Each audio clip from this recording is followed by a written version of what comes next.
வணக்கம் நேர்களே, சமையல் சந்தோஷினி. வாங்க சுண்டைக்காய் சட்னி செய்யலாம். சுண்டைக்காயை நசுக்கி வச்சுருக்கேங்க. காரத்துக்கு தகுந்த மாதிரி மிளகாய் எடுத்துருக்கேங்க, புளி எடுத்துருக்கேன், உப்பு, கருவேப்பிலை, கொஞ்சமாக ஜீரகம், இந்த கடலை பருப்பும் உளுத்தம் பருப்பும் வறுத்து வச்சுருக்கேன் பாருங்கள். இப்போ சுண்டைக்காய், இந்த மிளகாய், இந்த புளி, கருவேப்பிலையை வறுத்துட்டு நம்ம அரைச்சிட்டு தாளிப்பு கொடுக்க வேண்டியதுதாங்க. வாங்க இப்போ இதை வறுத்தரலாம். சுண்டைக்காயை எண்ணெய் ஊற்றிட்டாங்க, காயுது. இப்போ நம்ம இதில் வறுத்தரலாம்.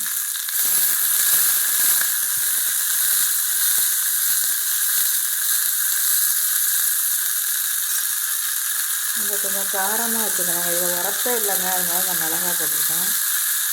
புளி போட்டுக்கலாம், கருவேப்பிலை போட்டுடலாம்.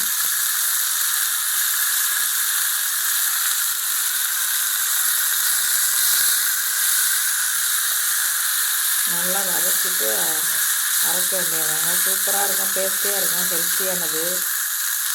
குழந்தைங்கள்லாம் சாப்பிட மாட்டாங்க. சட்னி கொஞ்சம் இட்லி வச்சிடலாம், தோசை, இட்லி, தயிர் சாதம் எல்லாத்துக்கும் நல்லாயிருக்குங்க. இந்த கலர் மாறுற வரைக்கும் நம்ம கொஞ்சம் வதக்கணும். கலர் மாறிடுச்சுங்க, அரைஞ்சிட்டு இப்போ நம்ம இதை ஆற வச்சு அரைச்சிட்டு வந்துடலாம்.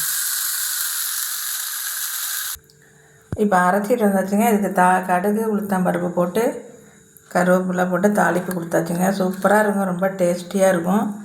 நீங்களும் இதேமாதிரி செஞ்சு பாருங்கள். இந்த வீடியோ பிடிச்சிருந்தால் லைக் பண்ணுங்கள், ஷேர் பண்ணுங்கள், சப்ஸ்கிரைப் பண்ணுங்கள். வாழ்க வளமுடன்.